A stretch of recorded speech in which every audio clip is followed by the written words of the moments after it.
Good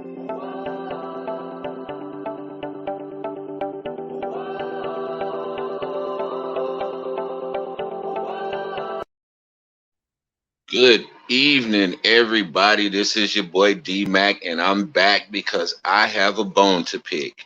Now, I'm addressing this one to children who have parents that have addictions. Um, I remember Tupac said a line in his song Dear Mama that encompasses everything that I'm about to talk about. And what Tupac said was this. He said, even as a crack fiend mama, you always was a black queen mama.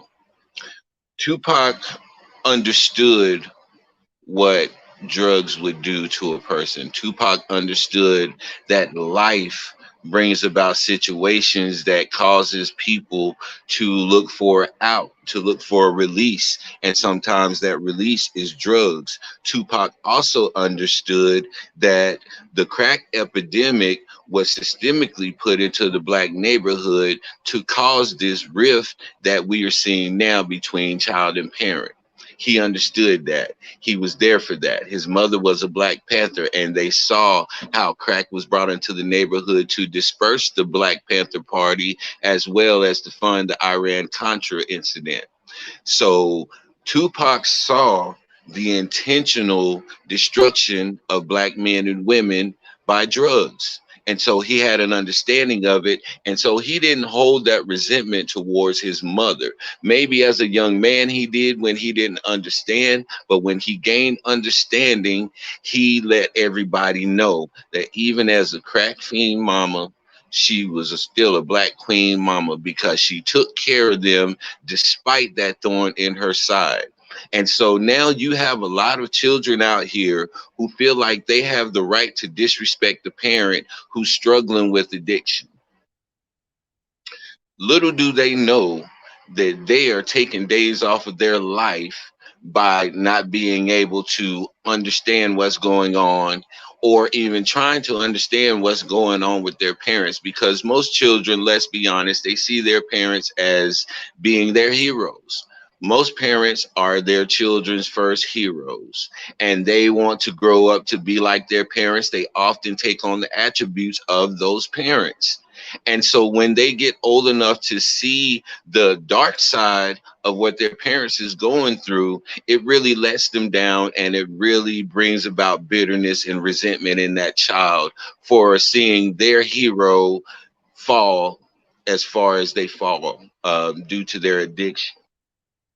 So at what point do we have to hold them accountable for that resentment that they continue to hold on to? Because as you get older and as you grow and as you learn, you begin to learn the ins and outs of addiction and the ins and outs of what causes people to go down these roads.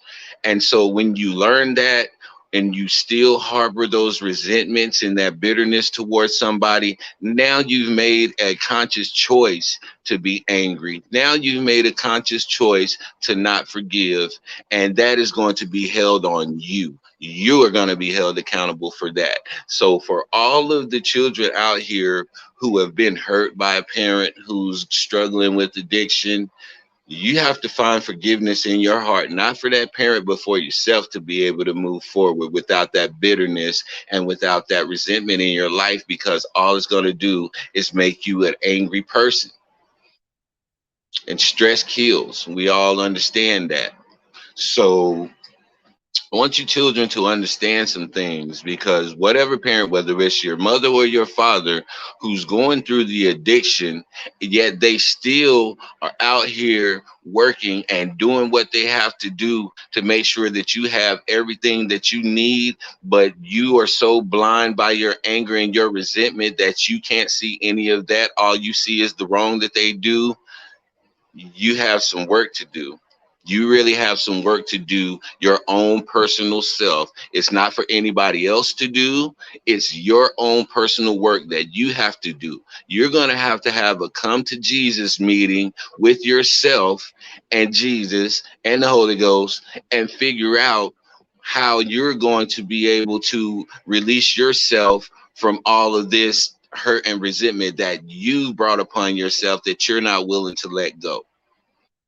Um, I've been on both sides of the spectrum. I've seen my parents do some things in their day, and I was too young to understand. But as I got older and I started to deal with my own stuff, I began to understand. When I saw my uncles out there doing what they were doing, man, I remember days I would say, man, I would never do that.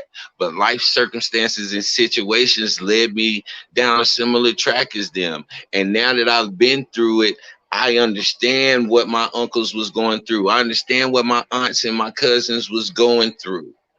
You know what I'm saying? And to I really feel bad because I was one of those kids who used to pick, who used to make the crackhead jokes and stuff.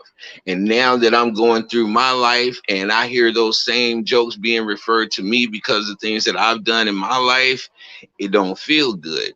And so I just want to give a reminder to a lot of these children, never ever pick at nobody's situation because you don't know what situation life is going to bring to your doorstep.